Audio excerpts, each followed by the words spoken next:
You're in the hands of an adolescent. It's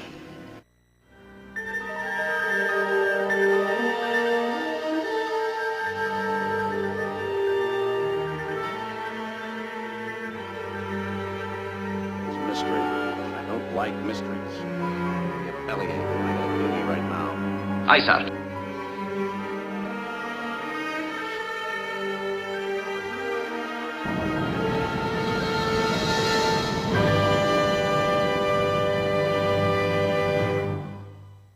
Ladies and gentlemen, welcome back to the Warp Core Podcast. I am UrzaMaster. Joining me today are our hosts, Lord Uther and George Kittle, taking some time away from the field. If you can't tell, this is episode 31 of the Warp Core Podcast, and it is also, let's call it the true launch of the 2023-2024 NFL football season. We've got our gear on today for the teams we support. Of course, Packers, Bears, and 49ers representing.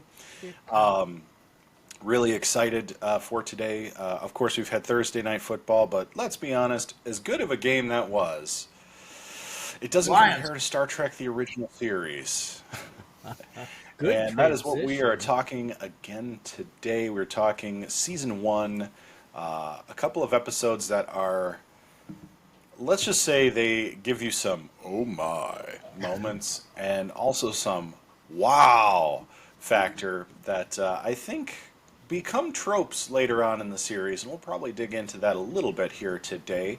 But as we started out many a show lately, just want to throw out there, we do still stand with SAG-AFTRA and the WGA and the video game writers who I believe are joining the strike now. We're still hoping for a quick resolution with fair compensation for all, of course, because we want to see more Strange New Worlds. We want to see these actors and writers be able to hone their craft and do their craft, the things they do best to provide us the entertainment that we can enjoy, digest, and then regurgitate at you in the form of a podcast here on Pending Rebrand on YouTube and wherever you get your audio podcasts. Fellas, I gotta say, Season 1 of Star Trek, the original series, is kind of what you'd probably have in your most kind dreams, shall we say, of the rainy variety, if you catch my meaning, if you're a TV exec these days. At the time, of course, it's kind of an unproven, X factor, as I believe we've talked about in previous episodes. But to get a little background on these two episodes that we're talking today, let's turn it over to George Kittle, who, again, thank you for taking time away from the field to join us. Thank you, Lord Uther. Thank you, UrzaMaster. And thanks to you at home. Yes. I'd also like to point out in this week's episode, we just celebrated 57 years of Star Trek on September 8th. Star Trek Day. On September 8th of this month. Trek did turn 57 with the airing of its original episode, The Man Trap, which we discussed in a prior episode. And in fact, the first episode we'll be discussing this morning, The Naked Time, was directed by Mark Daniels, who also helmed The Man Trap. So a nice symmetry there.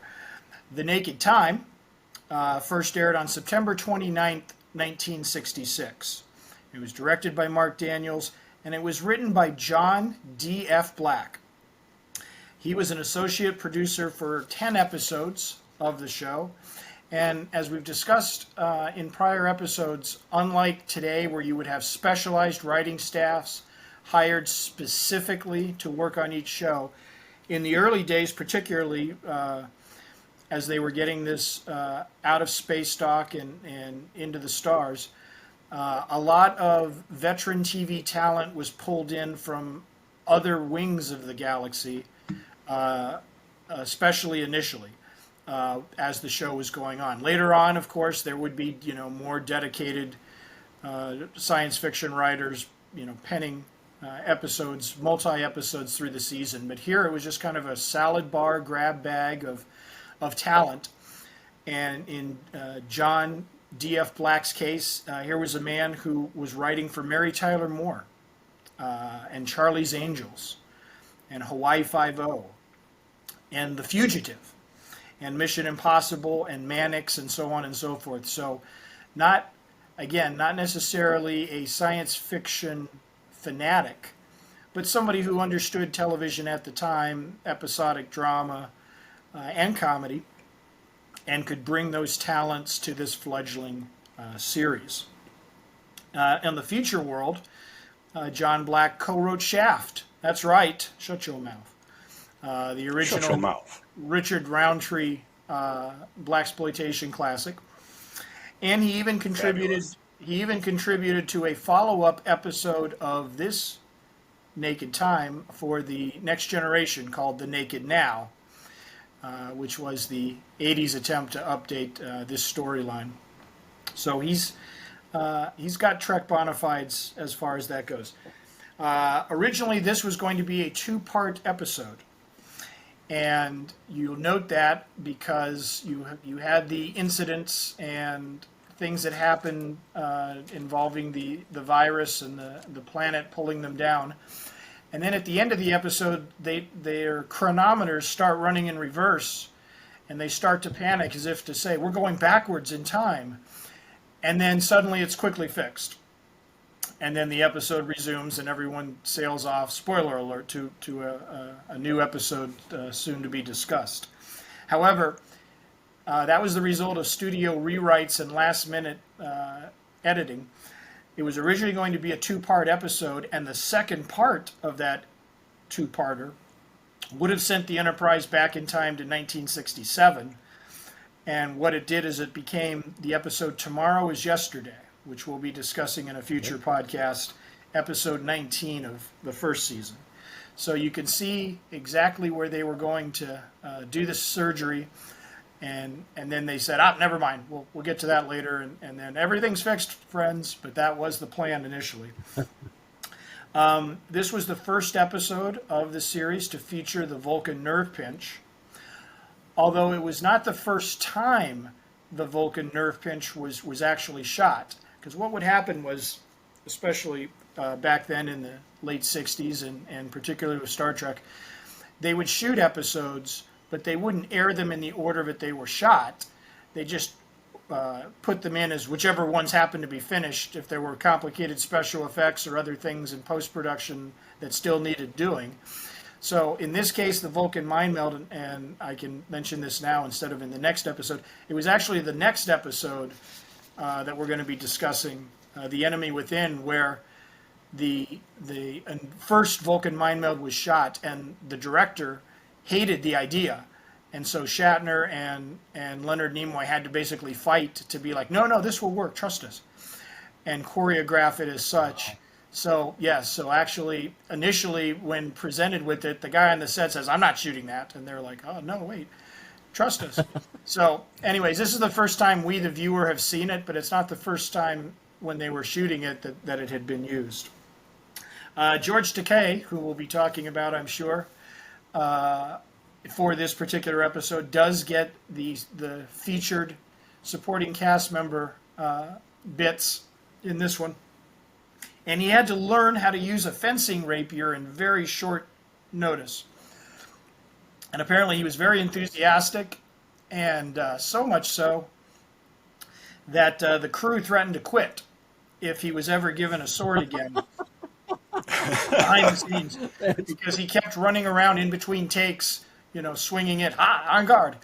And so I could see him doing that. Yes, so there was he was making up for a quick study and apparently earned the ire of the crew. And then you eagle-eyed Trek viewers, you will note this is the only episode in the run of the series in which the female characters of Uhura, Ensign Rand, and Nurse Chapel all appear in the same episode. I know. Oh. And it never happened after that. And it wasn't as if they were trying to make a milestone. It just so happened that all three of those characters were crucial to this particular storyline. But it is a shame that going forward, we won't see all three of them in delectable combinations and good screen time, with the whole trio, as we do on, say, Strange New Worlds, in which we have and we'll talk about that shortly as far as that goes. So anyways, The Naked Time. the crew of the Enterprise, in what becomes a classic Star Trek trope, it can't yet because this would be one of the first times, we suffer from an infection that has sweeping through the ship and causing great havoc, both comedic and serious. And I've decided that my new favorite Enterprise crew member is not Bones McCoy or Montgomery Scott or any of that. It's an actor by the name of Bruce Hyde, and he plays a character named Riley, whom we see in this episode. And he's just a good salt-of-the-earth Irishman who hijacks the episode for about 10 minutes or so with a lovely Irish brogue and lilting singing voice. And so I've decided that Strange New Worlds, if you're listening, and I know you are because you watch and enjoy the Warp Core week in, week out, find a home for an updated cameo Easter egg for Lieutenant Riley. I love that idea. Or someone similar there. Just let him sing over the intercom, "Oh Danny Boy," or some other haunting Irish ballad, and just bring it home for us super fans then, because that would be tremendous. And he actually was just a lot of fun in terms of how they handled that there. Okay, so I'll have some notes later after we've gone through our first thing. My big question to everybody on this episode, it actually kind of deals with the thing we just talked about having the three women together. Watching these characters, and this was the episode where Christine confessed her love of Spock, to Spock. But what was interesting to me is how this show in the 1960s, September of 1966, handled that moment versus, say, Strange New Worlds now in the current timeline, how they approached it. Not only giving it much more space, room to breathe, and development in the modern version, I get that. But what struck me about this, and all credit to Majel Barrett, I saw her in this episode. This is her first significant screen time since, being, left on the cutting room floor of the cage, which had not aired. I wish that they had been able to do more with her overall, in terms of, and there'll be other storylines she may pop in and out of, but I get the impression that they, didn't spend a whole lot of time developing Nurse Chapel as they have, let's say, in the Strange New Worlds. And I'm disappointed again that we don't get to see her or Yeoman Rand, for example, really grow or develop or have any kind of significant storylines in the features. They both actresses do make cameos, notable cameos in the motion picture in '79. And then Grace Lee Whitney pops up again on the bridge of the Excelsior in the Undiscovered Country. But Excelsior. But we spend, at least in these early episodes, we do spend some time with Ensign Rand, and we'll talk more about her in the next episode. I mean, she does have screen time. She is interacting with our leads and, moving some of the story forward in Charlie X and in this one, and especially in the one we're about to discuss. And Nurse Chapel, like I say, it's just, she has that low, husky, Captain Janeway kind of, voice, and she doesn't look like, a surf girl, blonde, pretty as a picture.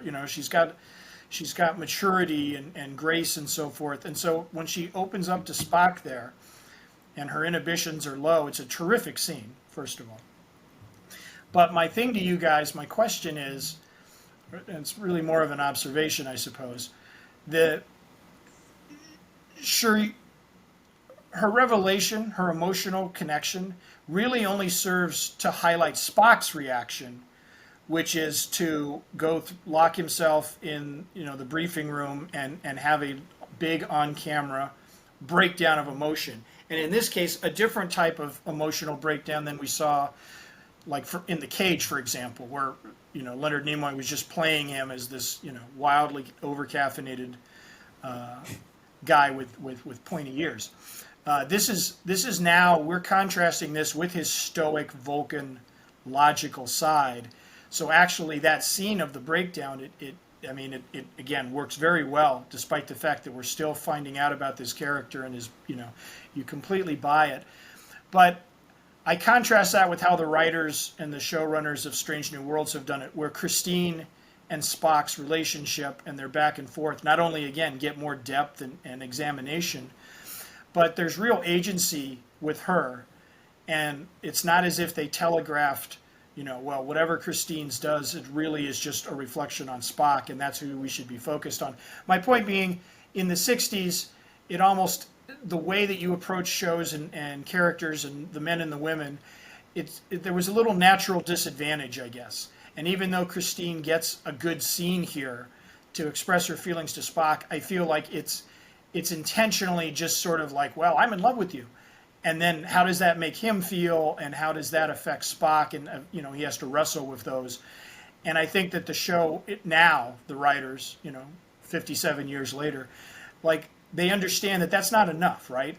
That you've got to give more balance, you've got to give more nuance, and it's going to resonate more, if you present a sort of a complex relationship, between two adults, so forth. And so I just wondered, when you guys were watching it, just this whole idea of, again, I don't like to judge things with present day views from, back as it was, because back as it was is how they were doing it. But it struck me just sort of jarring how they wrote women characters and allowed them to express themselves on screen versus how they would give all the juicy bits to the male actors and so forth. So this just kind of sexism that was just, again, not malicious, and it wasn't overt, and it wasn't like, we're going to be sexist, but it's just the sign of the times. That's how the audience and the creators perceived it. So, Urza, this sounds like a good place for you to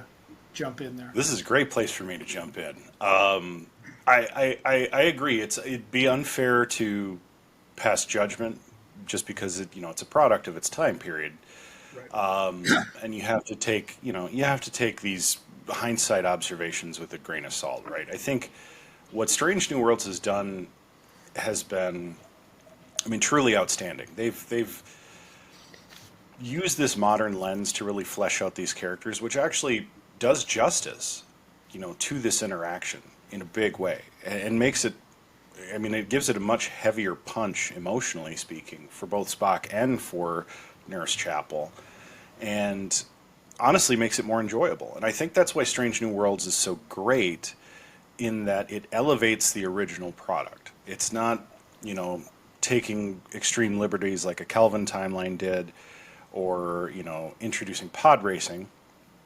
It's, adding layers and depth to, I think what the intent of the original series was. I think Gene Roddenberry would have loved to have given, female characters quite a bit more oomph. And I think that's why a lot of the big moments in Star Trek, the original series, are moments involving females, whether it's Kirk with some mysterious alien woman, or the man trap, hinges entirely on a female character.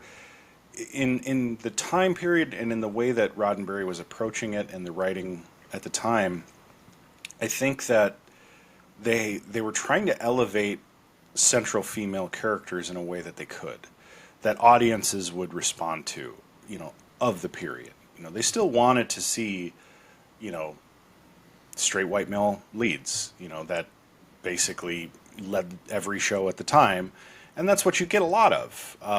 But you cannot tell most of these stories in Star Trek without, the characters of color, or the female characters, or characters of ambiguity, which is really, I think, why Star Trek has such a lasting impact, is because it gives you what you're used to and comfortable with. So your typical male-led show with your patriarchy and all the fixings, but it's driven, and the vehicle in which it's driven is, I think you could put it as non-traditional. It's science fiction, so you can get away with having strong female characters with, absolute, behind the scenes kind of power. I think that's kind of the magic of Star Trek that challenged, I think a lot of what we're probably used to of the era otherwise. When you think of your Gunsmokes and things like that, where it's like, you could easily remove all of the children and the women from those pictures, and it doesn't change the movie at all in most cases. But if you took Uhura out of Star Trek, the show falls apart.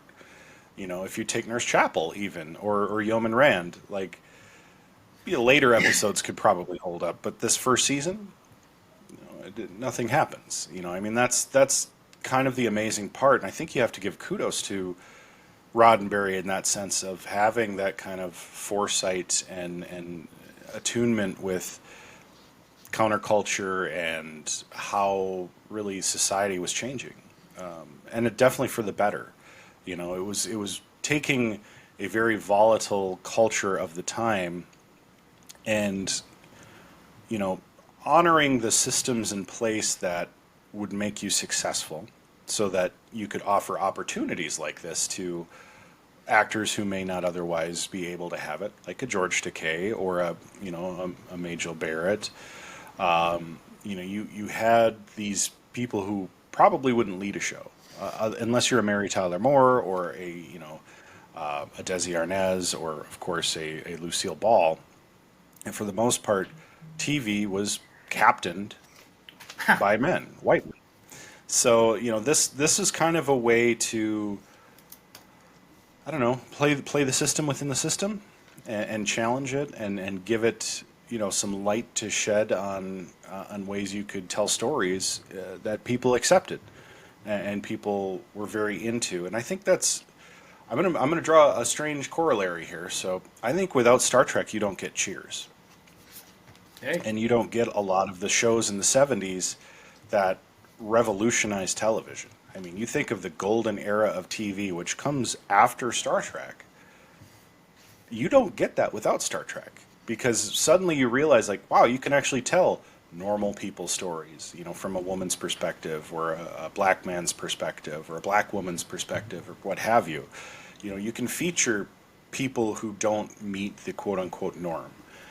Because you can have space aliens on TV and people eat it up, So it's really, I think it's amazing how they balanced, and it's a tribute to writing, which we get back to and we harp on all the time. But like, the incredible writing is, they were artful, they were progressive, but they didn't beat you over the head with it. They didn't force you to come on this journey.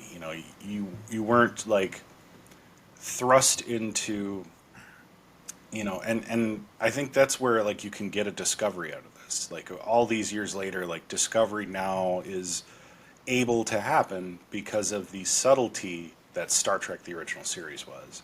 Now you can have, a black female captain and queer characters and non-binary characters or asexual characters, which would be, I mean, if you drop that into 1967, they would have to be some alien that didn't make sense to anybody, and there had to be some moral lesson to even have them on TV, but they were on TV.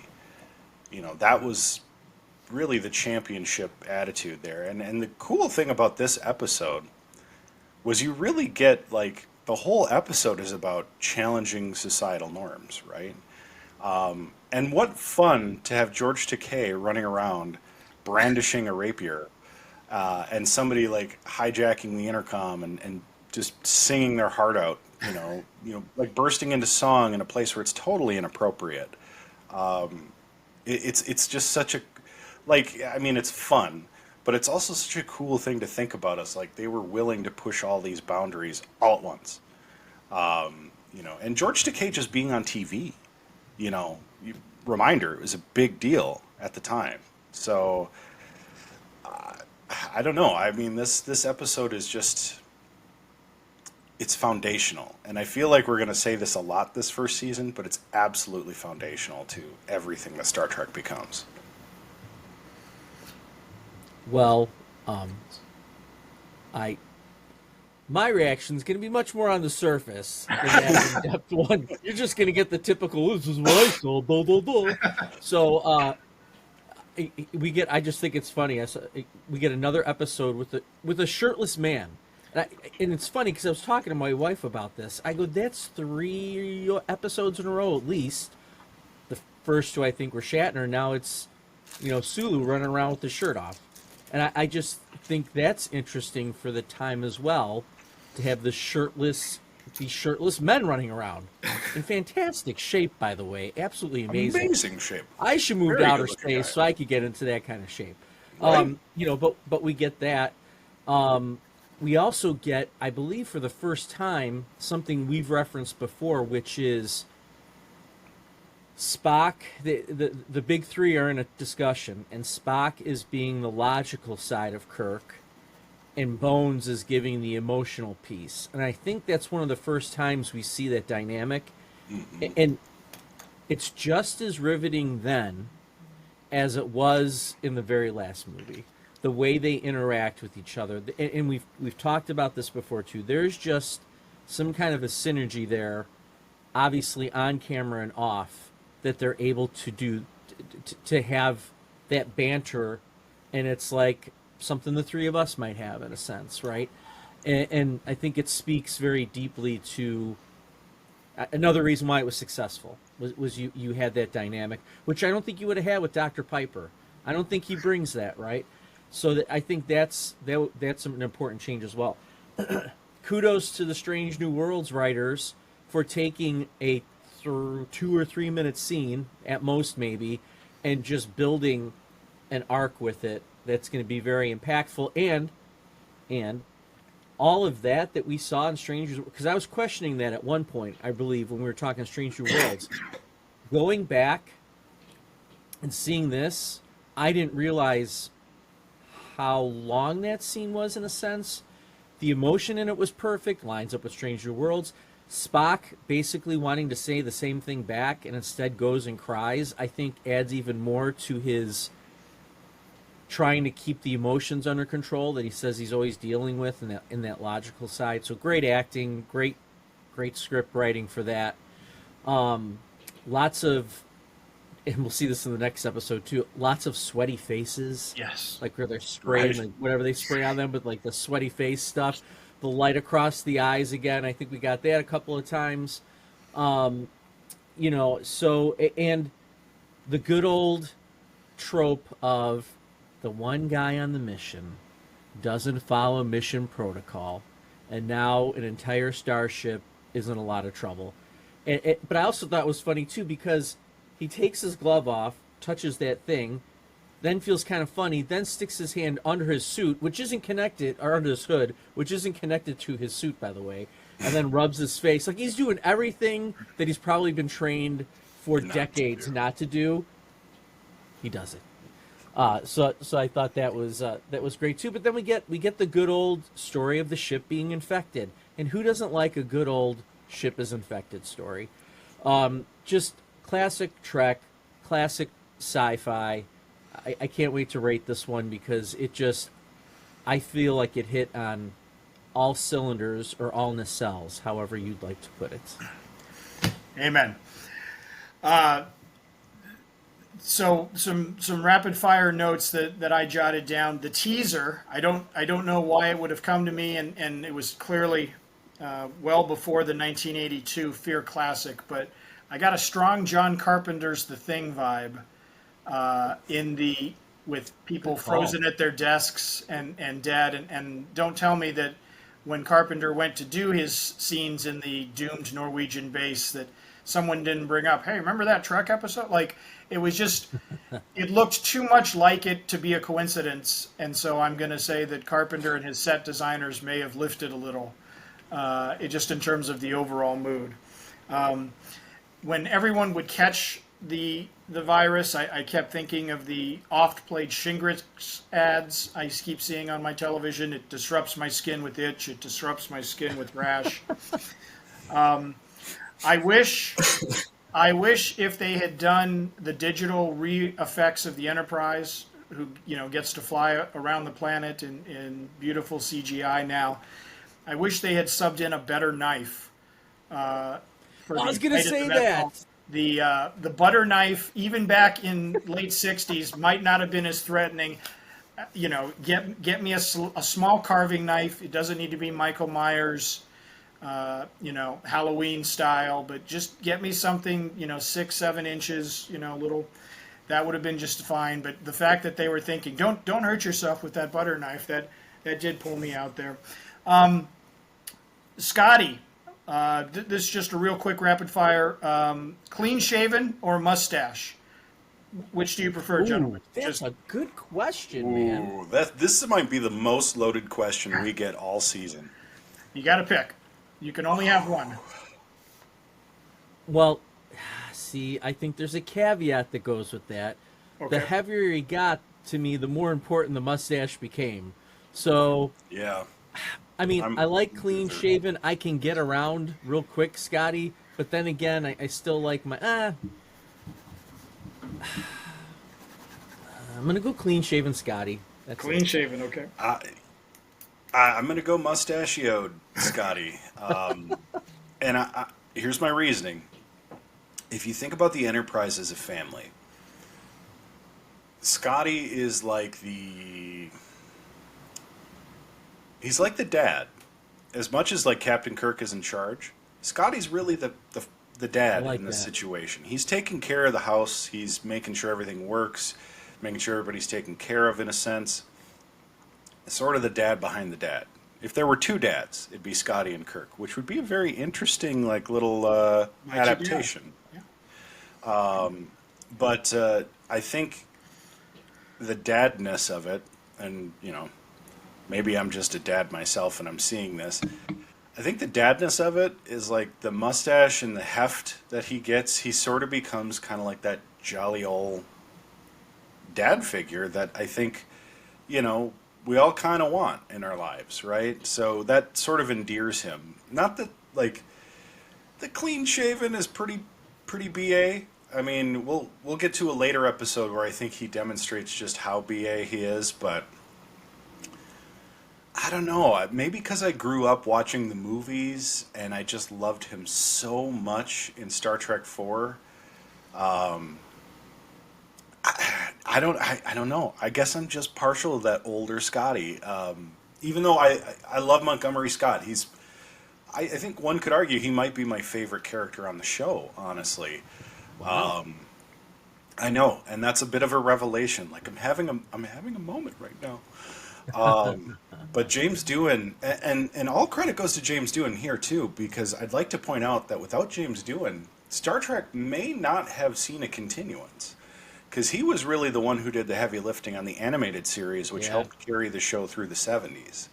So, in a way, he became the dad of the original series characters and kept them going. So, great analysis as always, UrzaMaster. Oh, I love it. That English degree is starting to pay off. Yes, after all these years.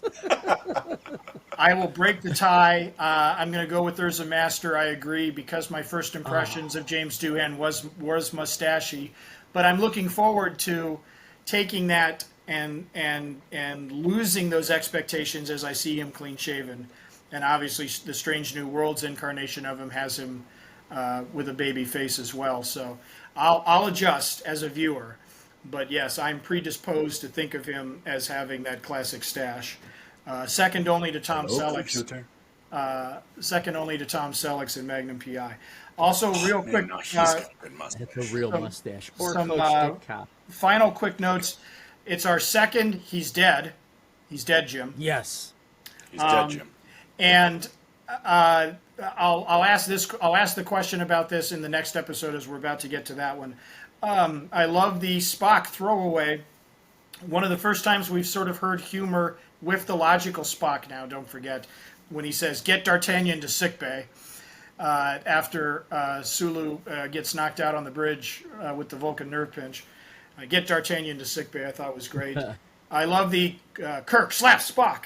Spock slaps Kirk. Kirk slaps. Yes, the slap fight was intense. You don't like to see your parents fighting, but that was there. And then Spock lays him out. I mean, Kirk goes over the table, and It's lucky that their phasers were set to level 1, because that could have gotten ugly really quickly.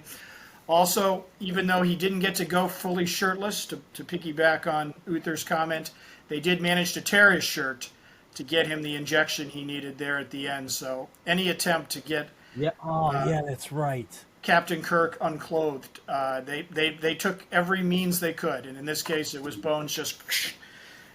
Let me see that shoulder. So, anyways, so yes, we'll rate them individually at the end of the episode, but that was The Naked Time, which brings us to The Enemy Within, and it's kind of funny because we're watching these now, 57 years later, and these shows like the Strange New Worlds, they dropped once a week.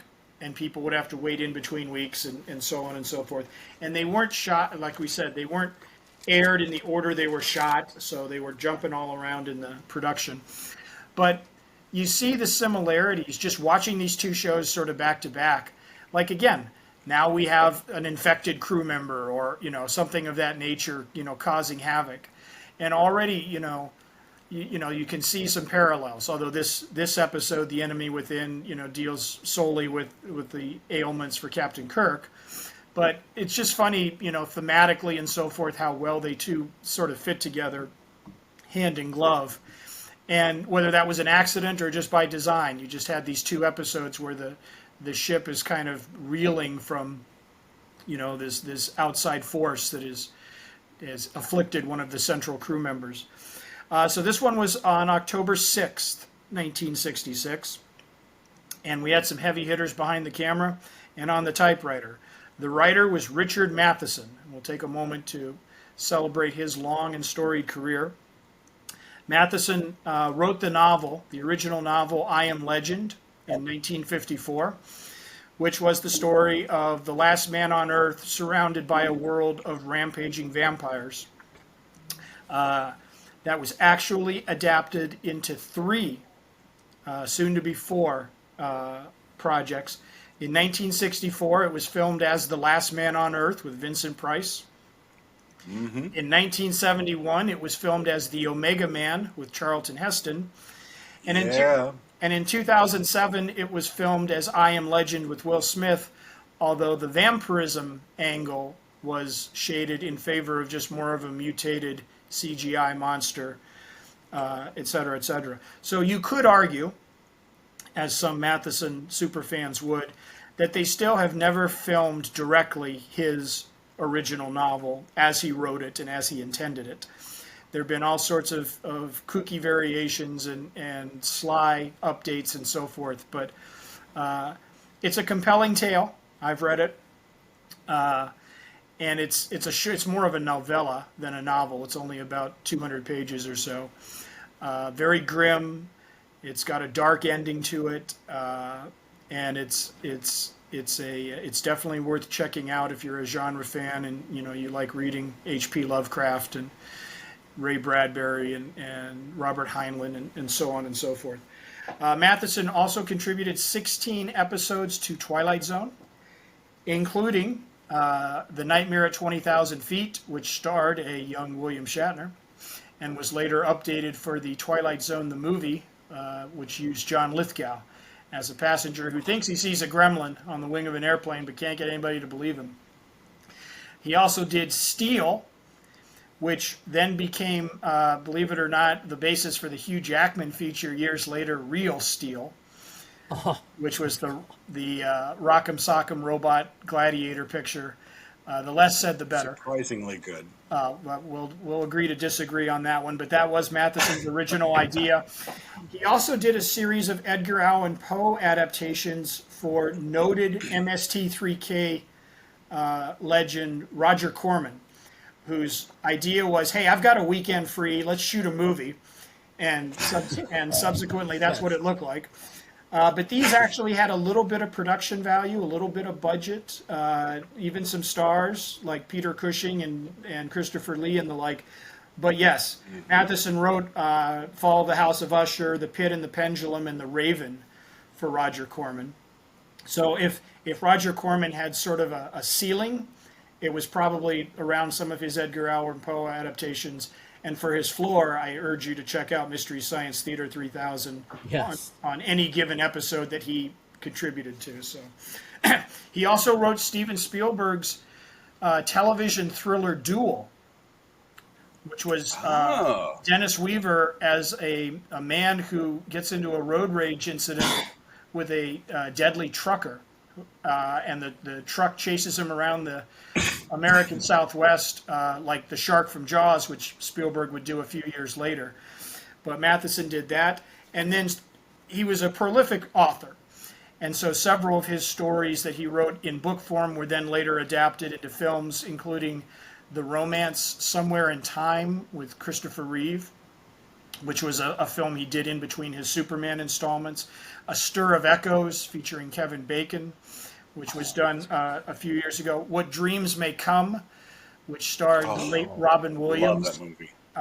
Love that movie. And we mentioned Real Steel. And I want to finish with Richard Matheson on a picture that he himself was probably not too fond of, but by God, it featured Dennis Quaid and a ton of cocaine, according to Dennis Quaid. Jaws 3D, Richard Matheson is credited as one of the screenwriters when the shark invades SeaWorld and threatens Academy Award winner Louis Gossett Jr., Dennis Quaid, and Bess Armstrong. So Google it at your peril. But that is the life of Richard Matheson. Like I say, not a Star Trek in-the-room writer, just a guy that they plucked and said, here, you want to write for this science fiction show? And he gave us The Enemy Within. The director was Leo Penn. Leo is the father of Michael Penn and Sean Penn and Christopher Penn. So it's, yes, that Penn. And he, believe it or not, while Sean and everyone have been capturing our attention, Leo had a very productive career as a television director. He directed I Spy, Lost in Space, Starsky and Hutch, Cagney and Lacey, St. Elsewhere, Heart to Heart, Little House on the Prairie, and Father Murphy. So, wow. Yes. Yeah. The Heavy man, hitter. give him his props, Leo Penn. And he's the one who questioned the Vulcan nerve pinch. He's, I don't get it. And so, again, Shatner and Nimoy had to work it out so that he would be like, all right, fine, we'll shoot it. But so his solution to that would have been for Spock to knock out the evil Kirk in this episode with his phaser, like to literally hit him over the head with it. And Nimoy apparently balked and said, no, we'll do it this way. And then that's how that whole debate got started. Matheson based this on Robert Louis Stevenson's Dr. Jekyll and Mr. Hyde, as is plainly clear. And I can tell you, one of my first exposures to Star Trek as a boy, probably around the time I saw the motion picture in '79, but somewhere in that range, was the teaser moment in this show when the evil Kirk steps off the transporter pad and looks right sort of at the camera in sort of a classic Kubrickian Jack Torrance, with the lighting and the glare on Shatner's face as he's trying hard not to over-emote. That's a scene that stays with you when you're 4 years old or 5 years old.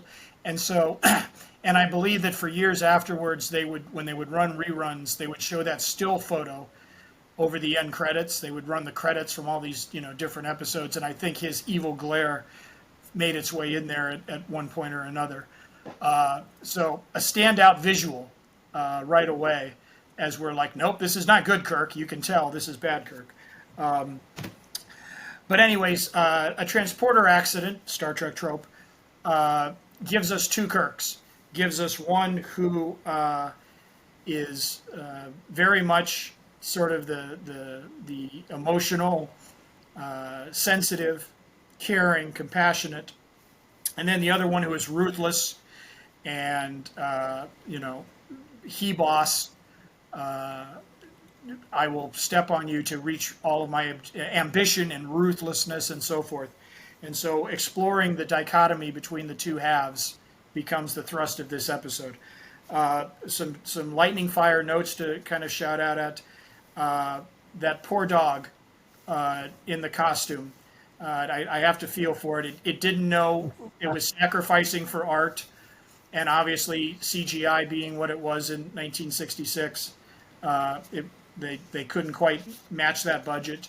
But yes, I just felt bad that poor dog, even on the freezing planet, was probably not happy overall. Just sort of sedate, like, okay, I'll deal with this indignity, and I will poop in your slippers later. So. I loved Evil Kirk demanding Saurian brandy. And we'll let you guys talk about how Shatner pulled it all off. But I loved just the choices made, just sort of streamlined. It's not, we're not going to do a nuanced view of evil and so forth. It's just going to be, give me the brandy. And, the McCoy's like, that's a little aggressive. So that to me was, we can, again, talk about Shatner's choices and all of that. We do get him shirtless in this episode. And we also get the green tunic, although here it actually is a plot point, because for a good portion of the episode, we can tell good Kirk from bad Kirk by the scratches on his cheek and which shirt he's wearing. Good Kirk is wearing that soft green, and Evil Kirk is still in his classic yellow. And so and we get the I am Captain Kirk Khan-like. That's my first image of just bellow and shout to the rooftops, Mr. Shatner, I am Captain Kirk. That's very much the person that shouts Khan in there. I'll have a couple more notes at the end of the episode, but my big thought that I was sort of carrying over from the last episode and so forth is involving Yeoman Rand, who plays a big role in this episode, but again, was probably to some small degree shortchanged with the things we talked about in The Naked Time. And again, I don't know behind the scenes how it all worked, and I don't know how much Ensign Rand we're going to get, through the 3 seasons of the show. I do know that we've seen quite a bit of her in these early episodes, Charlie X and the last 2 that we did here today. And it's fascinating with Kirk because, there's a lot of story there. It appears that later on in the series, Kirk is just going to fall in with the guest star of the week or the female alien or whomever he's interacting with.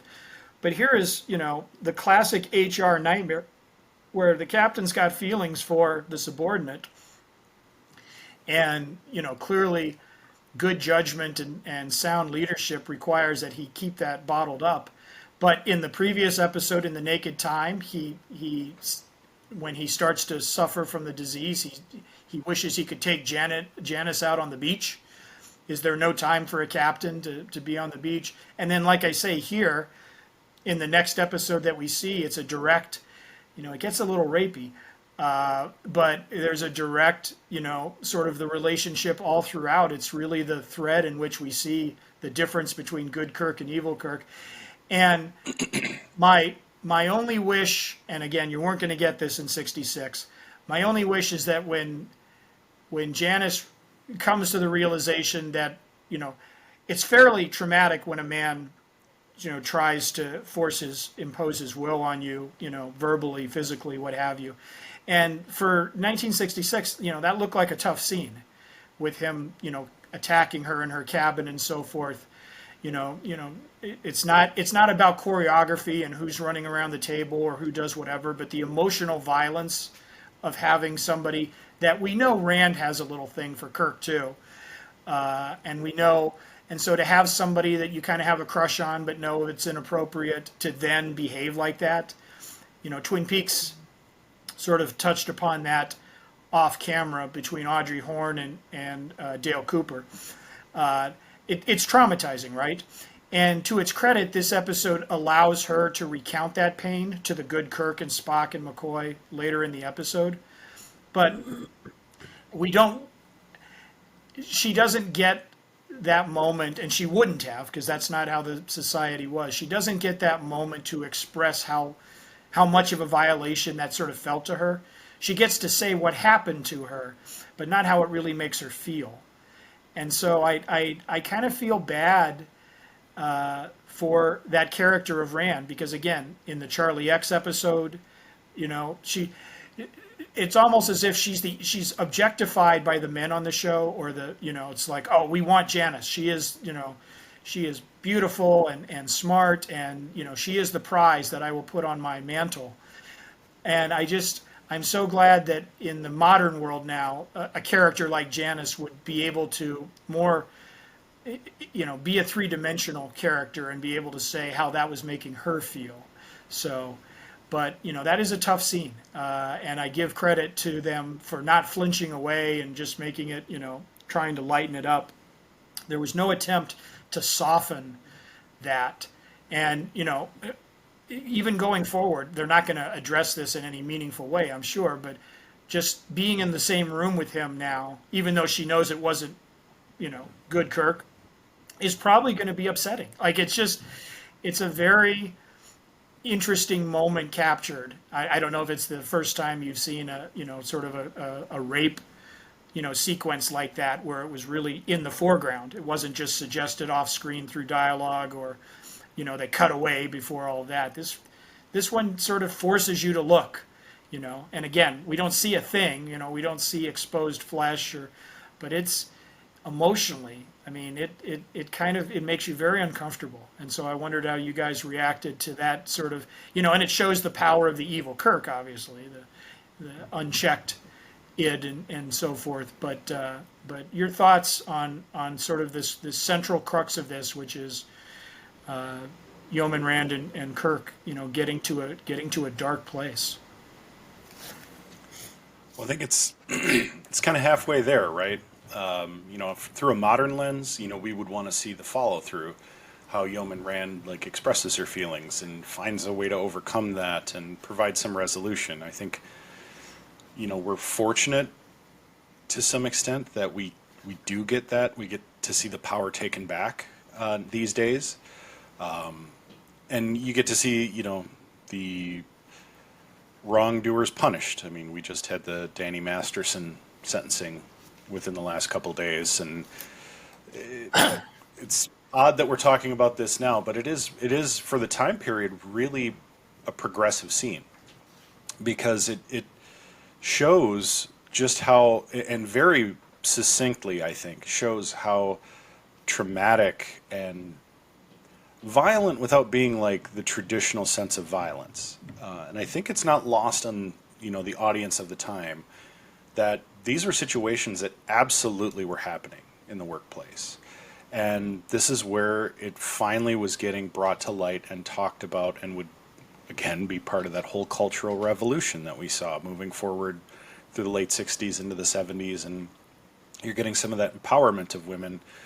And really, I mean, it's a huge kudos to Star Trek, because, while it's a function of, this sci-fi storyline, it's a direct reflection of culture, and absolutely is highlighting a problem. And it's still relevant, unfortunately, to this day, is how do people overcome their animalistic instincts, and to have this sort of higher sense of thought and being and respect for each other, and our, shall we say, corpus sovereignty. I do think it's a little bit wanting in that we don't get Yeoman Rand having that power redemption moment, at least not in the episode. But it also is kind of a testament to her strength as a character. I think if you take the episode as a whole, she does recount the events. She presents it, which is hard enough for a victim to do. So to see somebody be victimized and then have the strength to present it to the proper authority, one of whom being the spitting image of the violator, even though we know it's two different Kirks, is an incredible testament to that woman's power and her ability to overcome just a horrendous and violating circumstance. I think, at the time, were people thinking of it this way? Maybe not. But I certainly think there were people who that wasn't lost on either.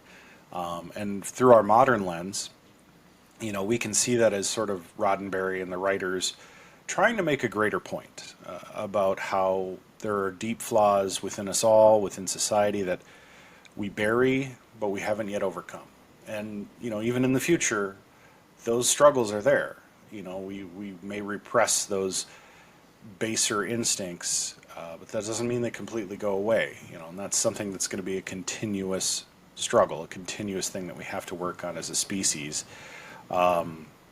which is okay, because it doesn't mean we can't achieve what Star Trek shows us we can achieve, which is interstellar travel and cooperation and a federation and, sort of a lasting peace type situation. And it's the promise of utopia, right? But all utopias are flawed, otherwise they wouldn't work. We know that from every utopia story ever. It's how we deal with those flaws. And this is something where I think Star Trek is continuously successful. And unfortunately, I draw a comparison to Star Wars. I think this is where Star Wars kind of hiccups and missteps, is that they provide these sort of deus ex machina solutions that sort of just make everything okay, with the Jedi Council. But of course, and this is going to be me defending the prequels, of course you can see the flaws with the Jedi Council.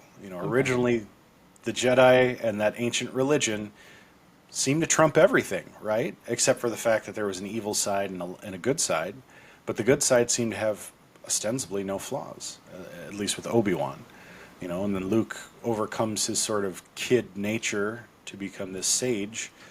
You don't get that in real society. Like, Kirk is very put together, very, capable, good captain, knows when to dial it back, knows when to defend the innocent. But that doesn't mean that somewhere deep down there's, a negative portion to him. He's inherently flawed. But that doesn't make him a bad guy, necessarily. So I think that's really the cool, if you want to take a meta-analysis here, that's really the cool part of this. It is a very difficult scene to see, even now, and I mean, by today's standards, it's pretty mild. I mean, you watch one episode of Law & Order SVU and you're like, oh, this is nothing. And you could be watching, the most mild episode of SVU. But is it upsetting to us because it's Kirk?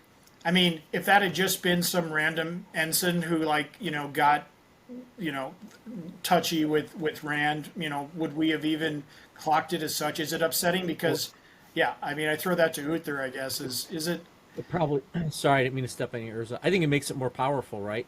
If anything, it makes it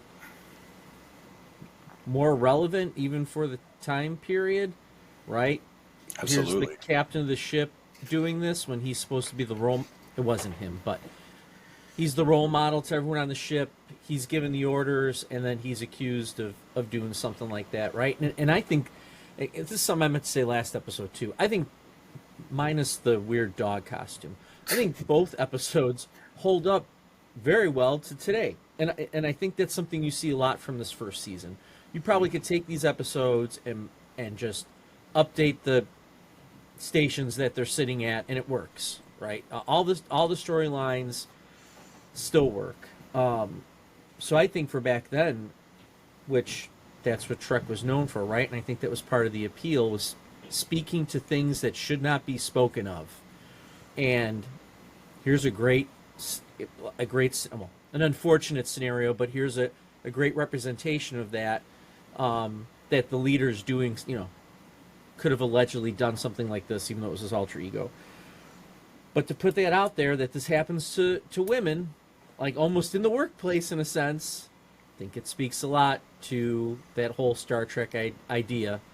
I'm also wondering, with the splitting of the personalities, if that's where the writer of Superman 3 got the idea to split Christopher Reeves in two, because you see a lot of it here. It's kind of that same scenario, which, by the way, probably some of the best acting ever of Christopher Reeves, and I think he was a fantastic actor. I think he was the best Superman.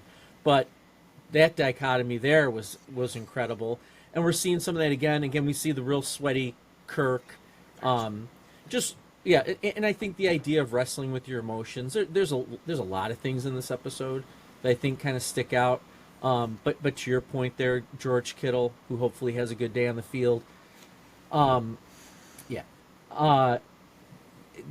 think this is one of the first times too where we see the the overacting by Shatner, right? Like he's doing the whole, he's flopping around and he's screaming and yelling. I mean, you get all of that. You get the long, drawn out speaking that he does, the over dramatic falling. You get all that stuff in these episodes too. So I think these first, and again, to go back to the last episode, we're seeing a lot of firsts here. We're seeing a lot of the beginnings of things will continue to, that we're going to see down the line. And that's really the magic of this first season of this series, is that, we think of these like these are absolutely tropes these days. And it doesn't just get limited to Star Trek. A lot of shows do these same things that Star Trek may not have necessarily done first, but is sort of known for because it was so popular and it was such a huge, syndicated success. And that's, I think where it's a good segue into how do we rate these?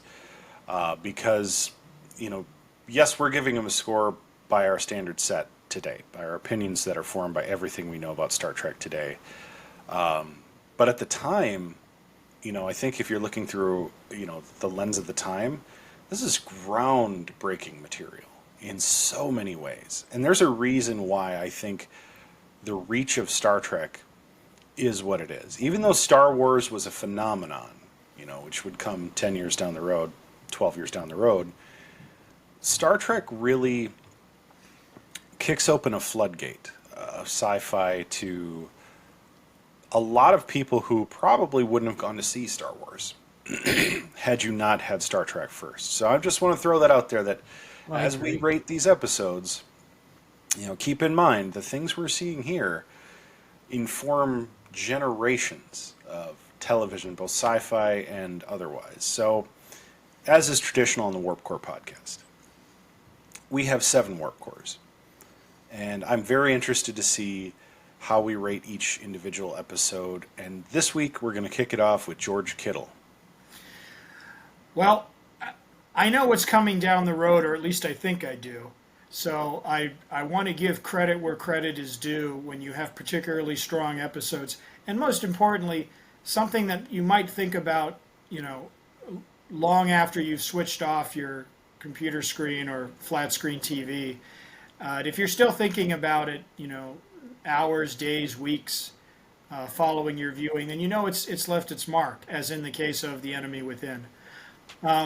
So I'm going to go ahead, and I may be rating these a bit high, but I think they deserve it because they are, as Urza says, foundational, concrete bedrock in which the rest of this far-flung franchise is built on. So I'm going to go for The Naked Time. I'm going to give that a 7, and I'm going to give The Enemy Within a 7. Not because I don't think that they're flawless episodes, because we can pick apart. Where is the Galileo? Why is Sulu down there freezing? Did they just was it in the shop? I mean, they don't. That's like, well, we don't have the transport, and they'll die, Jim. And it's like, get me a shuttlecraft, please.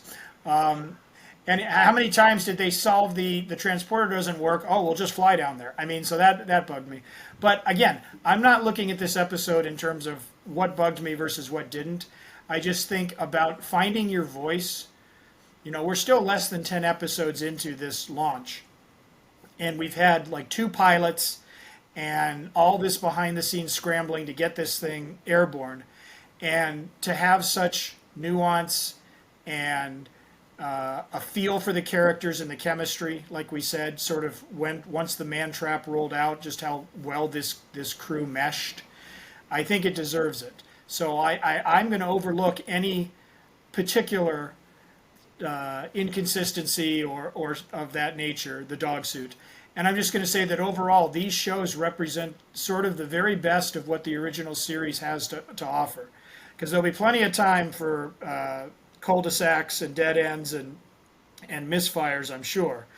But you have to look at why did this show capture the imagination of so many, from the jump, and that led to its resurrection. Don't forget, this could have just been cast aside, and then we got the animated series, and then suddenly they said, let's put it on the big screen because Star Wars was successful. And I mean, and then that, so this show has had more lives than a cat. And it was because of episodes like the two that we saw here that gave it that base. Because, fans fell in love with the show with these episodes and then later forgave them when they would do some silly asides. And we're going to focus on the silly asides when we get to them. But I'm going to go a pair of 7s here. Just overall, making the case that Star Trek is important, entertaining, and lasting television. Oh, yes. I will also go double 7s. Again, the whole foundational thing, addressing societal issues just in a different light or different space. Saw what you did there. There you go. You're welcome. You're welcome. Catchphrase. And I think there's something to be said for knowing when you have something great going, and if you know that at the time or not. And as we see as time goes on, things kind of start falling apart a little bit, especially by like season 3. Because I've always thought about, I don't know. Oh, I was supposed to rate them. Yeah, both 7 out of 7, which I already did that. But I want to address one more thing now that I'm kind of thinking about it. There kind of became this hard rule of, what was it, 7 seasons that they were going to go? Like Next Gen did it, right? DS9 decided 7 seasons. I think Voyager went 7. I think so, 6 or 7. Enterprise only made it. I think Enterprise only made it 4, maybe 5. 4, maybe. Yeah, it was on bet the under. But I wonder if it's almost like the original series did the opposite of Next Gen and DS9 and Voyager, where they started off really strong and it just kind of petered out. Where, like Next Gen, they were trying to figure themselves out for a season or 2, and once they found it, man, they were off to the races. I think you see some of that. And again, I know we keep referencing this show, but I can't help myself. That's what makes Strange New Worlds so amazing, and our fans, the millions and of our fans that know this, that we love it so much, because let's recognize it for what it is, and let's continue to praise it and hope that it keeps going. You just don't have an incredible bond probably off screen with those people from Stranger Worlds, but you see it on screen, and the writing is top notch at the same time, along with special effects. It's like the pentaveret of Star Trek with Strange New Worlds. You have all these things going, and we need to appreciate it, which I think we do. And I'm sure our fans do as well with our in-depth analysis that you can only find here at the Warp Core Podcast. So you probably should click that like button, you should subscribe, and you should leave your comments, and you should let us know what you think. Because, I mean, we're just 3 graying guys talking Trek and our other shows. Yeah, check those out. But I think we all appreciate how great Stranger Worlds is, and we see a lot of that from Urza's point, coming from this foundation of the original series. All right, I'll stop talking. No, that was very good. Thanks. I mean, I don't think it has to even be said. It's double 7s for me as well. I think there's going to be a lot of 7s in this first season for me. And I think that's a testament to the hodgepodge of writers that we get. Even though it's kind of a, hey, what are you doing this Thursday? Can you write some Star Trek? What's Star Trek? I'll try. Here's a list of characters and a brief bio on each. Okay. For whatever reason, that formula absolutely worked. I mean, and you've got some of the most talented writers in Hollywood. Just, pooping out a couple of episodes of Star Trek. They're like, whatever, it's a fluff gig. I'm getting paid. I'm happy. I'm going to go, drink my alcohol, snort my cocaine, and do the other Hollywood things of the late 60s and early 70s. I think it worked. And I think while we can praise Strange New Worlds for having a very consistent crew, the total opposite works for the original series. And I think you can credit Roddenberry's vision for being so compelling and so easy to write for. That's why you get all these great comics and novels and fan films and fan fiction, because it's just an easy universe to present really any story you want to tell. I mean, and that's the beauty of exploring the galaxy and going to these final frontier areas. And this is where I think Voyager doesn't get enough credit, because Voyager is the only show that was like brave enough to completely break new galactic ground, let's say, and introduce virtually whatever they wanted to. A humanized Borg, a ruffian, native type aliens who could explore space, who are also super like, we're gonna, kick butt wherever we go, and lived on a very tribal mentality, and a complete foil with that, with a Native American, first officer, Hakuchi Moya, but who turned out to become a piece of crap. Yeah, I mean, hey, I don't know Robert Beltran that well. I know he said some things. Maybe his opinions have since changed. We all say things we don't always intend. Like Lord Uther once said that he really loves Gungans. Definitely didn't intend that. Just kidding. He's never said that. Nobody would ever say that. But I would love Darth Jar Jar. Anyway. But I think as we continue to explore, to seek out strange new worlds, new civilizations, and